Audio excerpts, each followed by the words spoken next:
10ویں جماعت میں مطالعہ پاکستان پڑھائی، اور سندھی کے اساتذہ کا مسئلہ رہتا تھا تو انہوں نے ہمیں سندھی پڑھائی. انہیں سندھی زبان پر اتنا عبور ہے کہ خود اہل زبان سندھیوں کو نہیں ہے. اچھا، حالانکہ جی ہاں، کیونکہ انہوں نے اصل میں وہ بہت چھوٹے سے تھے تو وہ یہاں سندھ کے گاؤں میں آ کے مقیم ہوئے اپنے والدین کے ساتھ. تو رئیس صاحب نے ایم اے اردو کیا، LLB کیا، اور ادیب فاضل کیا سندھی میں. رئیس صاحب ماشاءاللہ باقاعدہ حیات ہیں، 80 سے اوپر ان کی عمر ہے، اور وہ اب بھی ایک نجی درسگاہ سے وابستہ ہیں بحیثیت ہیڈ ماسٹر اور سندھی ٹیچر. وہ ان کا شوق ہے، جنون ہے، وہ پڑھاتے ہیں. اس کے ساتھ ساتھ پھر سر طاہر الوی اور سر عادل فریدی، یہ ہمارے اساتذہ زندہ ہیں اور ان سے بڑا تعلق رہا، اور اب بھی ملاقات ہوتی ہے، ہر چند کے دیر سے ہوتی ہے. اللہ ان کی حیات لمبی کرے. آپ نے بتایا کہ ماشاءاللہ رئیس صاحب حیات ہیں، اور مجھے بڑی خوشی اس بات کی ہوئی کہ جو ہمارے وہ ساتھی، وہ دوست یا وہ اہل وطن جو اردو کے اہل زبان نہیں ہیں، ان کو اکثر یہ گلہ ہوتا ہے کہ اگر میں پنجابی ہوں تو میں نے آپ کو فیض دے دیا، میں نے آپ کو اقبال دے دیا، اور میں نے بڑے بڑے نام آپ کو دے دیے. اسی طریقے سے سندھیوں میں ہم دیکھتے ہیں کہ کافی اردو ادب کے لکھنے والے مل جاتے ہیں. یہی حساب کتاب وہاں پہ ہمارا صوبہ سرحد کا بھی ہے. ان کو گلہ یہ ہوتا ہے کہ ہم لوگ اردو ادب کو پڑھتے ہیں، اردو ادب کو لکھتے ہیں، اردو ادب میں شاہ آتے ہیں. کیا وجہ ہے؟ ان کو اردو بے اتنا ناز ہے کہ وہ دوسری مقامی زبانوں کو اتنی ترجیح نہیں دیتے ہیں. میں اس میں صرف ایک اضافہ کروں کہ مستثنیات ہر دور میں ہمیشہ ہوتی رہی ہیں. ایسے لوگ ہمیشہ رہے ہیں، آج بھی ہیں، جنہوں نے اہل زبان سے بڑھ کر کسی زبان کو چاہا، اپنایا. میں اس میں نام گنوا سکتا ہوں. اگر سندھ کے حوالے سے بات کریں تو ہمارے یہاں سر فہرست نام ہے پروفیسر آفاق صدیقی مرحوم کا. جی. اور میں خوش قسمت ہوں کہ میں ان کے حلقے میں شامل تھا، ہرچند کہ وہ ان کا آخری دور تھا.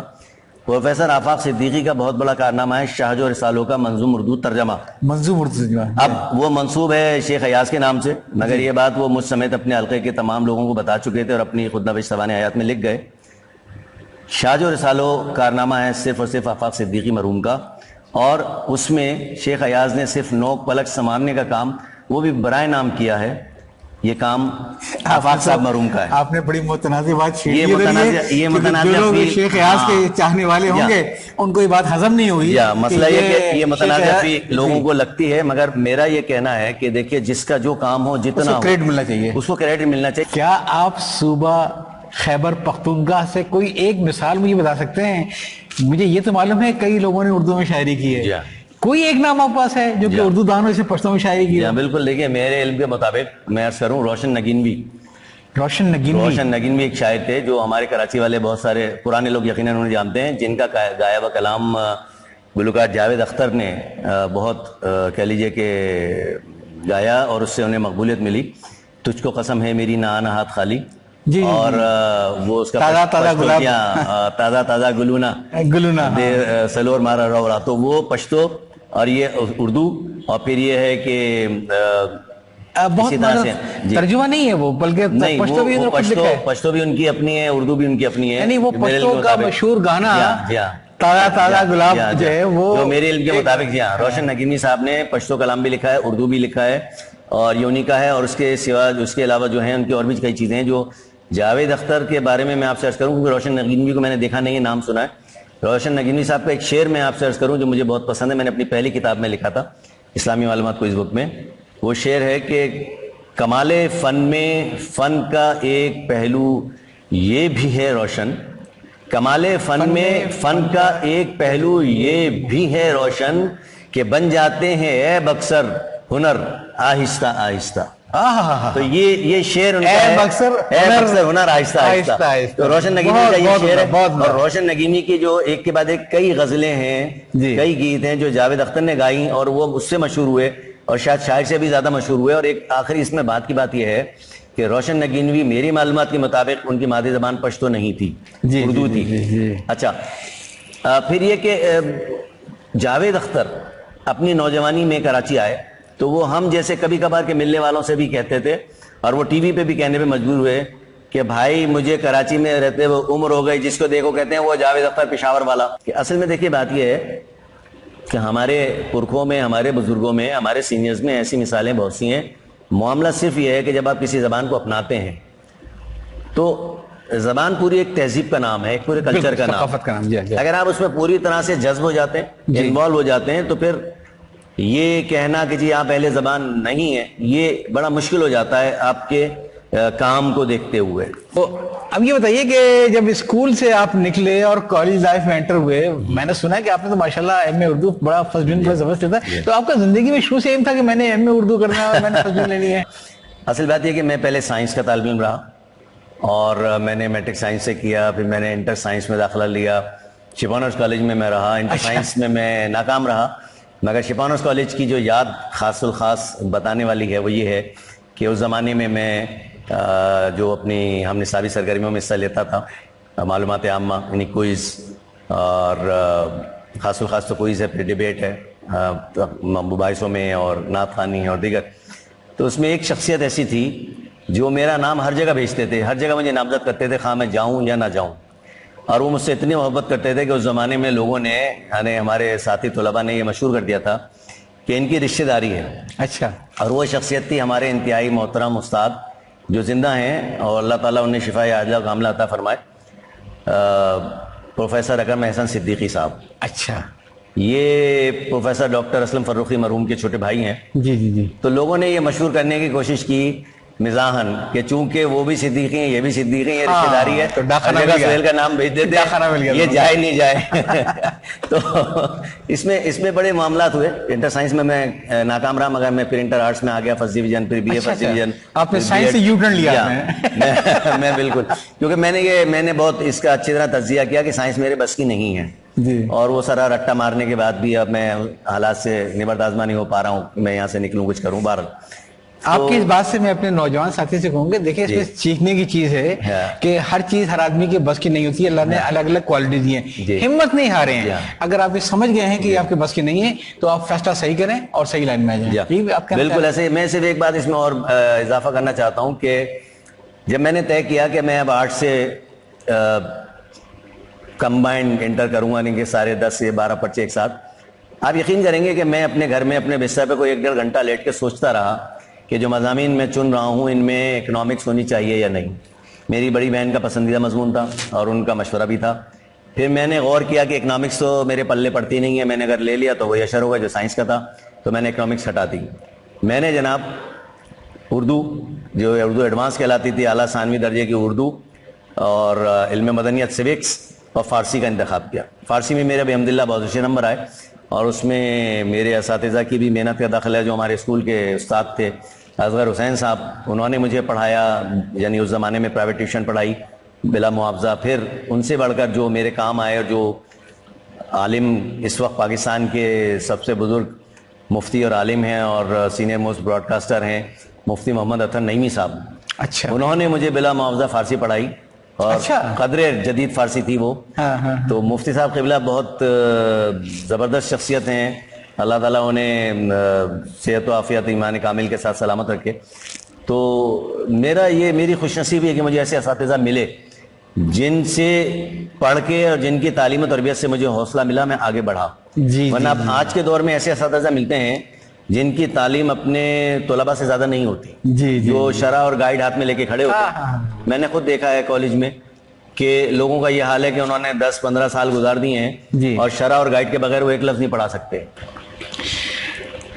آپ کے جو میں نے اسٹیٹس والا بھی دیکھا تو آپ نے لکھا کہ میں جو ہوں ادیب بھی ہوں, میں شاعر بھی ہوں, اور میں صداکار بھی ہوں.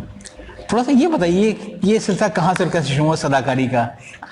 اداکاری تو پتہ ہے, صداکاری ذرا کم پتہ ہے. میں عرض کروں کہ دیکھیے میں نے بہت سے لوگوں کے برعکس ٹیلی ویژن سے آغاز کیا.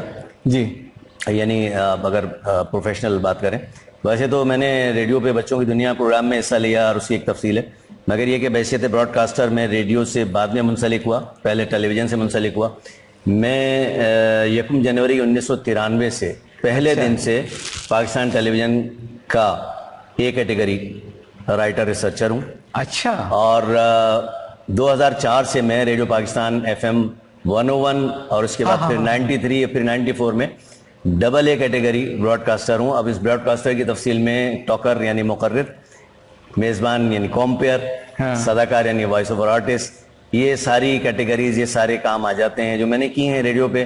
اور میں نے اصل میں اس کے ساتھ ساتھ جب میری جو فیلڈ جو زیادہ رہی کام کے لحاظ سے 3-4 شعبوں میں نے کام کیا, اس میں جو زیادہ کام میں نے کیا ہے وہ شعبہ تشہیر ہے, ایڈورٹائزنگ.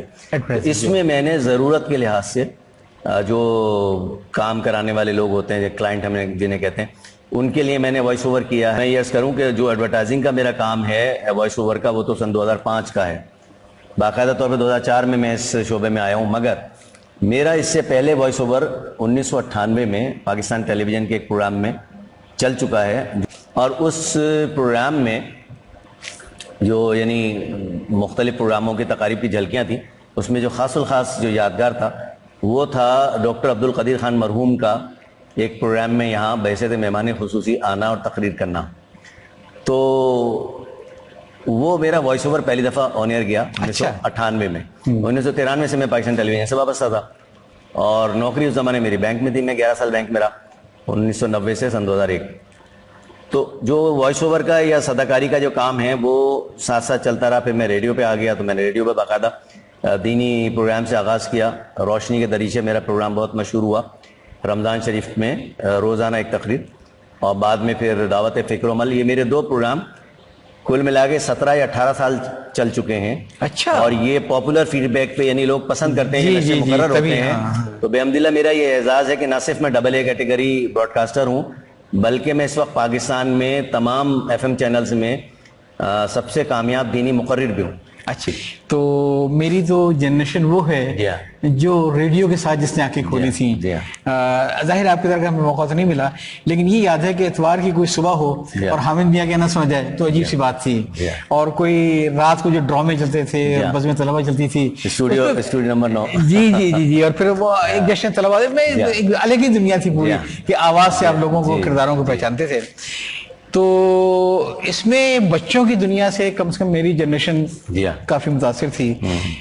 کیا منی باجی کو کبھی قریب سے دیکھنے کا موقع ملا آپ کو؟ بہت ظاہر ہے, بہت. ہم تو ظاہر ہے کہ بچوں کی دنیا کی بہت سے پروگراموں میں شریک ہوئے, تو وہاں تو جب پہنچتے تھے تو عموماً سب سے پہلے جس شخص سے ملاقات ہوتی تھی وہ منی باجی ہوا کرتی تھی. وہ وقت کی بہت پابند تھی جی. اور آج شاید بہت سے لوگوں کو بات عجیب لگتی ہو, خاص طور پہ جو لوگ ٹی وی پہ ڈرامہ کر رہے ہیں جی, تو ان کے لیے تو بات انوکھی ہوگی کہ جس شخصیت کے گرد پورا پروگرام بنا ہوا ہو. منی باجی تو پروگرام کی یعنی محور تھیں گویا. وہ عموماً سب سے پہلے پہنچتی تھی. اچھا. پروگرام مثال کے طور پر اگر 8 بجے یا 9 بجے شروع ہونا ہے تو وہ اس سے آدھا گھنٹہ یا 15-20 منٹ پہلے پہنچی ہوتی. بڑی مختلف قسم کی خاتون تھیں جو کسی بھی بات پہ اچانک خفا بھی ہو جاتی تھی اور تھوڑی دیر میں وہ راضی بھی ہو جاتی تھی, اور وہ ہنستی کھیلتی بات بھی کر رہی ہوتی تھیں. اور ان کا یعنی ان کی مصنوعی خفگی یا ان کا خفا ہونا بھی ان کے جو ساتھ اور ارد کے بچے ہوتے تھے وہ سمجھتے تھے جی. تو منی باجی بڑی ایک یعنی آج کل کے حساب سے بڑی مختلف اور بڑی یعنی کہہ لیجئے کہ جدا قسم کی شخصیت تھیں جو اب لوگ اس طرح کے نہیں ہوتے. اچھا, پھر مدتوں بعد میں ان کے بھائی مقصود بھائی سے بھی ملا ہوں ٹیلی ویژن میں, اور پھر وہ ہاتھ ملانے کے حد تک اکا دکا. مگر یہ کہ میں صرف یہ عرض کر رہا ہوں کہ اس زمانے میں جب آپ نے ایسے فرمایا نا کہ ریڈیو ہی سب کچھ تھا, جی, ٹیلی ویژن کو بھی وہ مقام حاصل نہیں تھا. اس زمانے میں کوئی مشہور ہو, مقبول ہو بچوں اور بڑوں میں بیک وقت, تو اس کا ایسا وقت کا پابند ہونا اور اس کا گھل مل جانا, یہ دونوں باتیں آج کل کے حساب سے بہت محال ہے, بہت ناممکن سی ہیں کہ لگے. تو ان کا بھی میں نے یہی دیکھا. بھائی اگر آپ کسی کے سلام کا جواب دے دیں گے تو کیا آپ سے ادھار مانگ لے گا, یا آپ کو پکڑ لے گا, یا گلے کا ہار بن جائے گا, یا کیا ہوگا؟ تو ہمارے یہاں تو اخلاق کا معاملہ یہ ہے لوگوں کا. میں اصل بات پہ واپس آتا ہوں کہ ریڈیو اور ٹیلی ویژن دونوں میں یا شوبز میں آگے دیکھیں, اب ایسے لوگ آپ کو ڈھونڈے سے مشکل سے ملیں گے جن میں اخلاق باقی ہو. جی. یہ ہے. منی باجی کے بارے میں نے ایک بات پڑھی تھی, اور وہ یہ تھی کہ آپ کو پتہ ہے ان کے قد کا مسئلہ, تو بتاتی ہیں کہ بچپن میں وہ کافی کمپلیکس کا شکار تھی اپنے قد کی وجہ سے, کیونکہ ہر آدمی ان کو گھورتا تھا, ان کا مذاق اڑاتا تھا, تو وہ اپنے کمرے سے باہر نہیں نکلتی تھیں. اور پھر وہ کریڈٹ دیتے ہیں اپنے والد صاحب کو کہ وہ زبردستی ان کو لے کے جاتے تھے مختلف جگہوں پہ, پبلک پلیس پہ, مسجد, مندر, یہاں وہاں, اور جو معذور لوگ بیٹھے ہوتے تھے جن کے 2 ہاتھ نہیں 2 پاؤں نہیں, ان سے وہ دلواتے تھے, ان کے ہاتھ سے بھیک دلواتے تھے. تو کہنے اس سے میرے اندر اتنا اعتماد آیا کہ میں بہتوں سے بہتر ہوں. تو وہ لڑکی جو کہ بند تھی اپنے کمرے کے اندر اپنے قد کی وجہ سے, اس کے باپ نے جب دکھایا کہ زندگی میں اور بھی چیزیں بکھری ہوئی ہیں, تو پھر میرا خیال ہے کہ وہ اس میں اتنا اعتماد آیا کہ وہ دوسرے بچوں کے لیے بھی ایک مشعل راہ بنی. ایسا ہی ہے نا؟ بالکل جی. اچھا چلیں تھوڑا سا انٹرویو طویل ہو رہا ہے, کچھ اپنی شاعری کی بات ہو جائے. شاعری میں تو بہت ساری فیلڈ ہے, آپ نے ایک اور میں بڑا اسپیشلائز کیا جس میں ذرا شاعر ملتے ہیں, اچھے ملتے ہیں, کم کم ملتے ہیں, ہائیکو. دیکھیں ہائیکو شاعری کے بارے میں عرض کروں کہ میرا اس سے تعلق اس طرح ہوا کہ میں اپنے طالب علمی کے زمانے میں امریکن سینٹر, برٹش کاؤنسل اور جاپان کلچرل سینٹر کی لائبریریز کا رکن تھا. جی. کتب خانوں میں نے رکنیت حاصل کی, میں پڑھنے کے شوق میں جایا کرتا تھا, کتابیں وہاں سے جاری کراتا تھا. پھر شدہ یہ ہوا کہ ایک جاپانی جہاز آیا عالمی دورے پہ, وہ ہر 2 سال میں ایک دفعہ آتا تھا, 2 مرتبہ یہاں آیا. کتابوں کا ملا نہیں, وہ جہاز صرف ویسے گھومنے نکلتا تھا دنیا. تو 1985 میں وہ جہاز پہلی دفعہ پاکستان آیا, کراچی آیا. تو 1985 میں میں ان کی لائبریری کا رکن بنا, جاپان کلچرل سینٹر جو جاپنیز کونسولیٹ کا. میں نے وہاں جب کتابیں پڑھی تو اس میں مجھے ہائیکو سے تعارف ہوا, اور وہ تمام کی تمام کتب یا تو جاپنیز میں تھیں یا انگلش میں تھیں. اور پڑھتے پڑھتے چونکہ میں نے فرینچ سیکھی ہے تو میں نے وہاں دیکھا کہ جی فرینچ ہائیکو بھی موجود ہے, اچھا, اور زبانوں میں بھی ہائیکو موجود ہے. جی. تو میں نے پھر بعد میں فرینچ سے براہ راست تراجم کیے, اور میرا ادبی دنیا میں داخلہ بھی اس سے ہی ہوا, وہ ایک تفصیل ہے. میں ابھی ہائیکو کی بات کرتا ہوں. اچھا, سب سے پہلی بات تو یہ کہ یہ نام HAIKU ہائیکو ہے. ہمارے یہاں جو شعر کہتے ہیں, جو اس میں تبازمائی کر رہے ہیں, وہ بھی ہائیکو کہہ رہے ہوتے ہیں, غلط ہے. تو ہائیکو کا مختصر مفہوم اگر دیکھیں لغوی اعتبار سے تو وہ ہے کوئی پرلطف بات, کوئی شگفتہ بات. فطرت سے اس کا بڑا گہرا تعلق ہے. اچھا, اب ہمارے یہاں لوگ اس پہ بلا وجہ جو اعتراضات کرتے رہے, بڑی اس کی تفصیل ہے. اس میں صرف جو موٹی سی بات ہے وہ یہ ہے, لوگوں نے کہا کہ ہمارے یہاں تو فطرت نگاری ہے ہی نہیں, ہمارے یہاں تو مناظر پہ الگ سے کچھ کہنے کا کوئی مزاج ہے ہی نہیں. میں نے اس کی باقاعدہ تردید کی, میں نے اس پہ لکھا. ہائیکو سے میرا تعلق جڑا 1985 میں جب میں رکن بنا ان کا, اور پھر میں نے شدہ تراجم کیے, اور پھر میں توازات پر آیا. ہائیکو کے معاملے میں یہ ہے کہ یہ 1922 میں متعارف ہوئی اردو میں اور بر صغیر پاک و ہند میں, اور پھر 1936 میں ساقی رسالہ دہلی کا جاپان نمبر بڑا مشہور ہوا تھا. لوگ یہ سمجھتے تھے کہ 1936 سے پہلے شاید ہائیکو کا ذکر نہیں ہے, مگر پروفیسر ڈاکٹر فرمان فتح پوری نے انکشاف کیا, وہ مجھے مواد دیا, اور وہ میں نے شائع کیا اپنے رسالے ہائیکو انٹرنیشنل میں. 1922 میں پہلا مضمون شائع ہوا تھا جس میں ہائیکو سمیت جاپانی اصناف کا تعارف تھا. تو 1922 پھر 1936 پھر تراجم کا دور, پھر 1963 میں جا کے جبکہ تبازات یعنی اوریجنل ہائیکو کے کچھ تجربے ہو چکے تھے, 1963 میں مرحوم محسن بھوپالی نے سندھی سے ہائیکو ترجمہ کی, سندھی سے ہائیکو ترجمہ کی. اور وہ یہ سمجھتے رہے, کیا مطلب سندھی میں بھی ہائیکو ہوتی ہے؟ سندھی میں ہائیکو ہوتی ہے. اچھا, یہاں میں یہ عرض کروں کہ اردو سے پہلے سندھی میں تبازات ہائیکو نگاری کا آغاز ہوا, ہائیکو گوئی کا آغاز ہوا. اچھا, سندھی میں پہلے ہوا, اور یہ ایک ہندوستانی شاعر تھے جن کا نام میں بھول جاتا ہوں, رام ان کے نام کا حصہ ہے. تو انہوں نے پہل کی تھی, اور پاکستان میں پہل کی تھی ڈاکٹر تنویر عباسی, ڈاکٹر تنویر عباسی نے, اور ان کے دوستوں میں تھے شیخ ایاز. ٹھیک. اچھا, اب یہ جو شعراء تھے ان کے ایک دوست تھے اردو کے بہت اچھے معتبر شاعر اس وقت کے, پروفیسر آفاق صدیقی. صحیح. تو پہلی اردو ہائیکو تبازات اوریجنل جو ہمارے وجود میں آئی, جو سارے تجارب سے تمام تجربات سے گزرنے کے بعد, وہ 1970 کے لگ بھگ کا واقعہ ہے.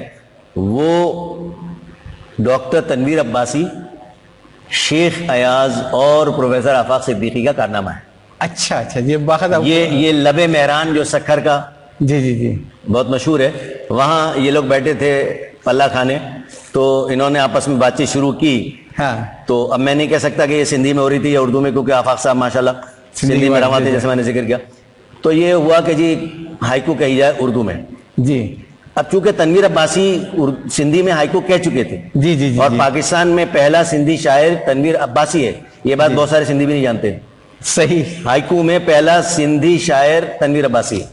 بھائی میرے سندھی دوستوں سنتے رہو, مجھے یہ شرف حاصل ہے کہ میں نے بہت بعد میں تنویر عباسی کی ہائیکو کا منظوم اردو ترجمہ کیا, جس کو شوق ہو مجھ سے لے سکتا ہے. ہائیکو انٹرنیشنل میں شائع کی ہے. میں نے امداد حسینی کی ہائیکو کا ترجمہ کیا ہے, مرحوم محسن بھوپالی نے کیا ہے, اور آفاق صاحب کی تو خیر تبازات اوریجنل ہائیکو ہم نے شائع کی ہیں, ان کے ساتھ مشاعرے پڑھے. سہیل صاحب باتیں چلتی رہیں گی, مجھے صرف اتنا بتا دیجئے کہ آپ کو اپنے علاوہ ہائیکو میں کون سے شعرا پسند ہیں؟ آپ کا تو مرتبہ اپنی جگہ پہ، جو میرے دل میں ہے وہ آپ کے دل میں ہو یا نہ ہو، ٹھیک ہے؟ اپنے علاوہ آپ مجھے بتائیے آپ کو کون کون سے شاعر پسند ہیں تراجم میں؟ دیکھیے میں آپ سے عرض کروں کہ تبازات اور تراجم دونوں کے حساب سے دیکھا جائے تو ہمارے تو بزرگ تابش دہلوی مرحوم راغب مراد آبادی جیسے بڑے نام اور بہت ساری فہرست ہے، اور اس کے بعد پھر ہمارے ساتھ مشاعرے پڑھنے والے وہ تو بہت سارے نام ہیں. کام اور شعری جہت اور مجموعی طور پہ جو معیار کے لحاظ سے دیکھا جائے تو اقبال حیدر بہت بڑا نام ہے. انہیں سفیر ہائیکو یعنی دی ایمبیسیڈر آف ہائیکو کا لقب ملا تھا جاپان کی حکومت کی طرف سے. یہ کونسل جنرل آف جاپان نے دیا تھا، اس سے سفیر ہائیکو. اور دستاویزی شکل میں سب سے زیادہ کام ہائیکو انٹرنیشنل نے کیا تھا، جو اس خاکسار کا کثیر لسانی رسالہ تھا. اور پھر جب ہم نام گنواتے ہیں تو معیار کے لحاظ سے تو پھر رئیس علوی مرحوم ہیں، وضاحت نسیم ہیں، رخسانہ صبا ہیں، شہاب الدین شہاب ہیں، بہت سوں سے بہت بہتر، بہت علمی درجے کی، بہت اعلیٰ پائی کی یعنی کہہ لیجیے کہ شاعری آپ کو ان کے کلام میں ملے گی. آفتاب مستر ہیں اور ایک بڑی فہرست ہے. اس کے بعد پھر میرا نمبر بھی آتا ہے اور اس کے بعد میرے پھر جونیئرز. آپ کا نمبر نہیں آ گیا بھیا، میرے لیے ممکن آپ اپنا نمبر نکالیں. میں عرض کر رہا تھا کہ میرے پھر جونیئرز ہیں، کیونکہ ظاہر ہے کہ مجھے بھی ایک عرصہ ہو گیا تو پھر میرے جونیئرز ہیں. تو اچھی خاصی تعداد ہے جنہوں نے تبازات اور تراجم دونوں میں بڑا کام کیا ہے. اور ایک صرف آخری بات یہ عرض کروں کہ جو ہم اگر جو کہتے ہیں نا مینشن، جو خاص تذکرے کی بات، تو پہلا بڑا جو ذکر آتا ہے وہ 1936 کا آتا ہے، 1922 کا لوگوں کو پتہ نہیں ہے، وہ میں نے آپ سے عرض کر دیا. دوسرا 1983 میں جاپانی کونسلیٹ نے ہائیکو مشاعرے کی بنیاد ڈالی پروفیسر ڈاکٹر عبدالخیر کشفی مرحوم کے ایما پر، اور اس میں جس شخصیت نے بہت زیادہ حصہ لیا اور وہ باقاعدہ حیات ہیں بیک وقت جاپانی پاکستانی، وہ ہیں ہمارے بہت ہی محترم عزیز عطاکا صاحب، شیگی یوکی عطاکا، محمد عظمت عطاکا صاحب. اور پھر ہائیکو مشاعروں کے کردار کے بعد کوئی آپ دیکھتے ہیں تو وہ اقبال حیدر کا کام ہے، پاکستان ہائیکو سوسائٹی کے بانی، سفیر ہائیکو. اور اس کے ساتھ پھر آپ دستاویزی شکل میں دیکھیں تو ہائیکو انٹرنیشنل کا نام ہے. انٹرویو میں آپ نے ذکر کیا کہ آپ شو میں آپ کا کوئی کوئز وغیرہ کا تھا، اور شاید آپ کی پہلی کتاب بھی کوئز کے اوپر آئی تھی. ذرا بتائیں گے کیا کتنی کتابیں اب تک آئی ہیں آپ کی؟ میں آپ سے عرض کروں کہ میرا پہلا تعارف اگر شہرت کے لحاظ سے دیکھا جائے زمانے طالب علمی کے تو میں کوئز چیمپئن ہوں. میں نیلام گھر کا کار ونر ہوں. 1987 میں میں نے نیلام وہ تو بیچ دی تھی. تو وہ 1987 میں نے جب کار جیتی تو اس وقت وہ کوئز یعنی معلومات عامہ کے شعبے میں ایشیا کا سب سے بڑا انعام تھا. اور اس سے پہلے واٹر کولر ملا کرتے تھے. اس سے پہلے میں نے ڈپارٹمنٹ اسٹور جیتا تھا، اور اس کے آگے پیچھے بھی ٹی وی پہ بھی ریڈیو پہ بھی جگہ جگہ میں نے انعامات جیتے. تو میرا پہلا تعارف تھا کوئز کا. میری پہلی کتاب ہے اسلامی معلومات سوالن جوابن، وہ کوئز بک ہے. اچھا اسی زمانے میں کوئز کے ایک اور جو نابینا تھے، کیا نام تھا؟ حافظ نسیم. حافظ نسیم صاحب بھی. حافظ نسیم نے پہلی کار جیتی تھی، اور یہ بات میں پہلی مرتبہ کسی انٹرویو میں کہہ رہا ہوں. ویسے تو ہماری حلقے میں سب جانتے ہیں کہ نسیم جب کار جیتنے پہنچا ہے تو ایک عجیب صورتحال تھی. سب کو اطلاع مل گئی تھی، ہم سب تیاری کر رہے تھے. تو پاکستان کوئز سوسائٹی انٹرنیشنل کے بانی چیئرمین سید عاصم علی قادری نے مجھ سمیت چند افراد کو بلایا ہنگامی اجلاس میں. یہ طے پایا کہ نسیم کار کے مقابلے کے لیے بیٹھا، اس کے مقابلے میں کوئی نہ آئے. تو اس زمانے کے پاکستان میں جب ٹیلی فون ہی بہت کم تھا، لینڈ لائن لوگوں کے گھروں میں، تو میں نے خود لوگوں کے گھروں پہ جا کے یہ پیغام دیا کہ نسیم کار کا مقابلہ کر رہا ہے، اس کے مقابلے میں کوئی نہ، اسے جیتنے دو، اس کے بعد کاریں اور ہیں. کتنی کتابیں آپ کی اب تک آئی ہیں؟ میری کوئی 5 کتابیں ہیں مختلف متنوع. اس میں پہلی کتاب تو اسلامی معلومات سوالن جوابن کوئز بک تھی. اس کے بعد پھر میری جو مختلف کتابیں ہیں اس میں یہ ہے کہ مشہور اشعار، اردو کے مشہور اشعار ایک جائزہ ایک صاحب کی کتاب پہ میں نے رد تحقیق کاؤنٹر ریسرچ کی. وہ ایک کتابچہ تھا جو اب جب میں نے اس میں نظر ثانی کی ہے تو 200 سے زائد 272 صفحات کی کتاب ہو گئی ہے. اردو کے مشہور اشعار ایک جائزہ، تو وہ رکھی ہوئی ہے کتاب. وہ یعنی کتابچہ تو شائع ہوا، وہ بٹ آ گیا، وہ کتاب ابھی رکھی ہوئی ہے. اس کے بعد پھر میں نے اور کام کیے. اس میں جمال نقوی ہمارے سینئر ہیں، ان کا ہائیکو مجموعہ کلام ہے نغمے سورج دیس کے، اس کا پورا میں نے انگریزی میں منظوم ترجمہ کیا تھا. تو یہ بھی میری ایک کتاب ہے، 5 میں سے ایک یہ ہے. پھر میری کتاب سارک کہانی ہے، جو بچوں کی کہانیوں کی کتاب ہے، سارک کے 8 ملکوں کی. پھر میری اس کے بعد جو میرا ہائیکو شاعری کا مجموعہ کلام ہے خوشکوں نے پتجھڑ. آپ سے آج بہت اچھی ملاقات ہوئی. آخر میں آپ کوئی نوجوانوں سے کوئی خاص بات کہنا چاہیں؟ میں عرض کروں اپنے نوجوانوں سے خاص طور پہ کہ آپ زندگی کے کسی شعبے سے وابستہ ہوں، کوئی کام کر رہے ہوں، اگر آپ لگن سے، جذبے سے، شوق سے، جنون سے کوئی کام کریں گے تو آپ کا کام زندہ رہے گا. کام زندہ رہے گا تو نام زندہ رہے گا.